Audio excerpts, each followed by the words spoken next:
Hey, what's up, guys? This is Jeff with Gamestork, and man, we have lots of good news today. I personally have good news about the future of our channel. Took a big step today, and I'll share that right at the end of this video. Gamestork, delivering news, reviews, and playthroughs like a newborn baby. So to start off, it looks like 3 games that were released as 2 as first parties and 1 came from Ubisoft, placed in the top 10 on Time Magazine's top 10 games of the year. It looks like Mario plus Rabbids placed at number 8, while Super Mario Odyssey is number 2, and as you could guess, The Legend of Zelda Breath of the Wild placed number 1 on their list of the top games of the year. Now, I don't necessarily disagree with this by any means, but seeing also, just to add this, it looks like their number 5 and 4 to me were interesting. That Persona 5 for PlayStation 4 came in at number 5, and then Wolfenstein was actually above that. The new Wolfenstein, specifically number 2, at number 4. Now, that's sitting on my desk waiting on me to play after I finish Assassin's Creed. So seeing this as being ranked better really makes me excited. I've heard some really good things, and I can't wait to play. And also, for you guys who are holding out, Wolfenstein 2, the new Colossus, is coming to the Nintendo Switch in 2018, and it's going to be great. How do I know it's going to be great? Because Doom, as I'm playing right now, is awesome. It's really, really good. I can't believe they did as good of a job porting that game as they did. But anyway, this is Nintendo really knocking the ball out of the park here, having 3 games in the top 10, really heavy hitters. Now, if you're still playing Splatoon 2, and hopefully you are, there are some huge holiday updates coming. Of these are new weapons, new stages. Specifically, what we're shown in the preview video is a stage that's a museum. We see a grocery store, factory, and yeah, they look really cool. It looks really neat. There's also new clothes and things like that. So, new gear, I guess you would say. So that update, I'm sure, is coming soon. Nintendo's going to have more, I believe, tomorrow on that. And I can't wait to see what's going on. As of right now, I've been so busy trying to keep up with everything that's coming out and news and this and that. I barely have time to play anything for fun, and between work and everything else. So this is one that I am going to go back to and get a lot better at. So I hope I just don't wait too long to where Nintendo pulls their support for it here in a couple years. But surely I'll get back to it before then. But Splatoon 2 is a really good game, and I can't wait to see these updates. I'm definitely going to dip back in and have a lot of fun with them. I don't know if you guys are as big of a Square-Enix fan as I am. I'm very, very big. And it looks like Square-Enix has teased major news. They said the Nintendo Switch is seeing rapid uptake, and we welcome the arrival of such a platform. We intend to be proactive in our development efforts, given that it's a platform that is well suited to the mid-sized titles that we excel. We base our development resource allocations on the unique attributes of each platform.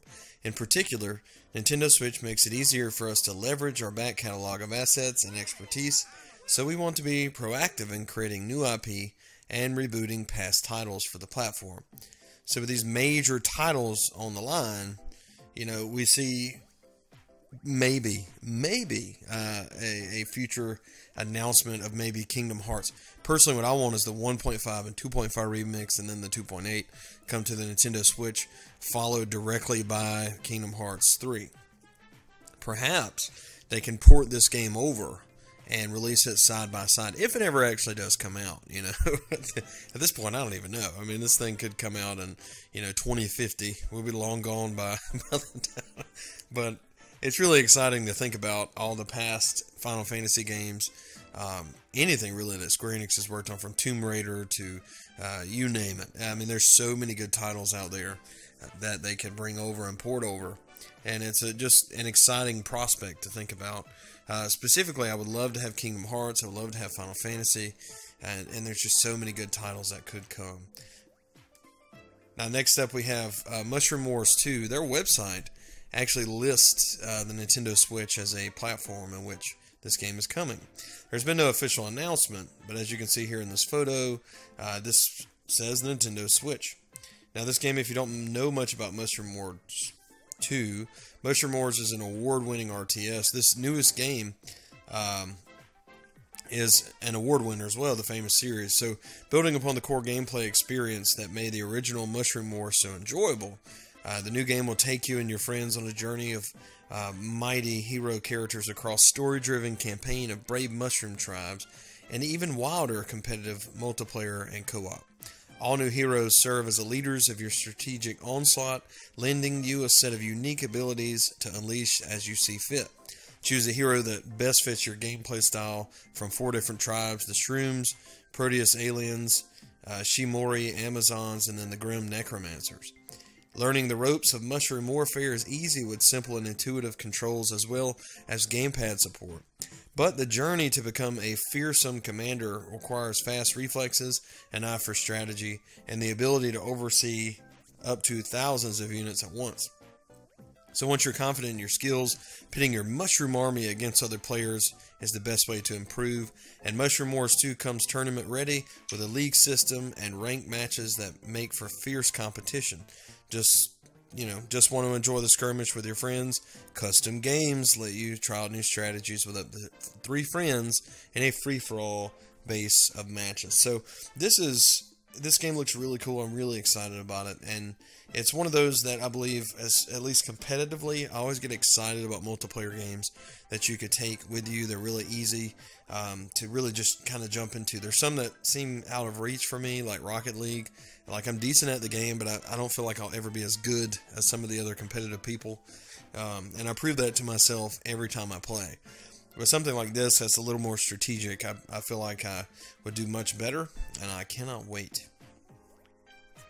So as far as news of my channel, I have 2 things to talk about here really quickly. Number 1 is due to a lot of the restrictions that Nintendo bases on YouTube content and me losing a lot of revenue that could be made and invested into the channel, but which is no hate on Nintendo at all. That's cool. Very soon, whenever I switch formats, I'm going to start including a lot more, specifically PlayStation news into the channel. So this is going to be a Nintendo and PlayStation channel. Not so much Xbox. I might wind up working that in, but at the same time, I'm also one person. So if there is a big exclusive or something like that, I may talk about it. But for the most part, this is probably going to wind up being a Nintendo and Sony channel. And then we'll have discussions and stuff to talk about everything. Now, I have to kind of expand that horizon, I guess you would say, so that I can take hold and ownership of the revenue and actually try to create a viable business model here, which brings me to this other announcement. I finally ordered my Alienware laptop, and I got a 17-inch laptop with an Intel Core i7 processor. I mean, this thing's loaded. It's got a GTX 1070 GeForce with 8 gigabytes of RAM and GDDR5. It's got a 256 gigabyte PCI SSD boot drive and also 1 terabyte SATA drive. And now there is only 16 gigs of RAM, DDR4 at 2400 megahertz, but that's expandable, so I'm going to go in and expand that on my own.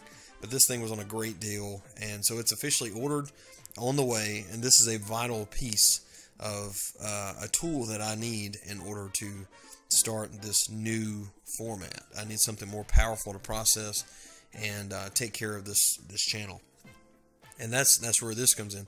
This computer cost in the thousands, we'll put it that way, well over a couple $1,000s, and I personally, running this channel, would love this channel to be able to pay for those things, which is why I'm looking to expand. I'm not trying to get rich off of this. I'm doing it because I love it. But in order to get better content, you have to invest. And this is something where I am investing out of my pocket that wasn't made from the channel, obviously. But this is something that if you guys would like to see better content, I'm counting on you to help me get the word out about Gamestork, to share and the more views and the more subscriptions and things like that I get, the better content I can make, and the more I can invest to improve it even more and even more and even more. So this is something I'm looking forward to, the future of this channel. Just remember that this isn't like a get rich quick thing, and any of you guys who know about YouTube know that that's just not true. You know, you're not going to get rich here. But the reality is, I love gaming. I love Nintendo. I love just all these great experiences, and I love being able to share news and all these things with you guys. So let me know how you feel about any of this news today. Be sure to sound off in those comments below. Like and subscribe. You know, if you haven't subscribed yet, this is a good place to get all your Nintendo news. I'm getting back on a roll from the move, but guess what? Oh, we're going to get there every single day. My office is getting set up as we speak for sound, lighting. I already have, you know, painted green screens across the walls and different things that I need. And I'm really setting up to take this channel to the next level, and I need your help to get the word out about that. So anyway, thank you guys so much, and we'll see you next time. Y'all have an awesome day. Gamestork, delivering news, reviews, and playthroughs like a newborn baby.